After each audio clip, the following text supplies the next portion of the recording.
Hello বন্ধুরা, গতকাল দাতন গ্রামীণ মেলা উদ্বোধন অনুষ্ঠানে উপস্থিত ছিলেন অভিনেত্রী সোনামণি সাহা। বসন্তের মতনই কালারফুল শাড়িতে দেখা গেছে প্রিয় অভিনেত্রীকে। মেলার আয়োজন থেকে শুরু করে নাচ গান সব কিছুই ভালো লেগেছে প্রিয় অভিনেত্রীর।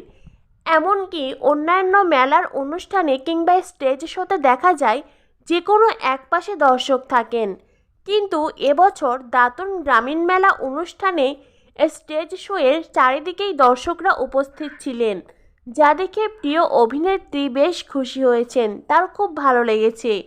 পছন্দের অভিনেত্রীকে এ মেলায় দেখে খুশি হয়েছেন তাদের দর্শকেরা। কেউ কেউ তো প্রিয় অভিনেত্রীকে কাছে পেয়ে তার সঙ্গে সেলফিও নিয়েছেন। সব কিছু মিলিয়ে সোনামণি শাহ উপস্থিত ছিলেন কালকের মেলায়, যা দেখে খুশি হয়েছে তার ভক্তরা। তো বন্ধুরা, প্রিয় অভিনেত্রীকে এই মেলায় দেখে তোমাদের কেমন লাগলো অবশ্যই কমেন্ট করে জানিয়ে দিও। আর হ্যাঁ, পরবর্তী আপডেট পেতে আমাদের চ্যানেলটিকে সাবস্ক্রাইব করো। ধন্যবাদ সবাইকে।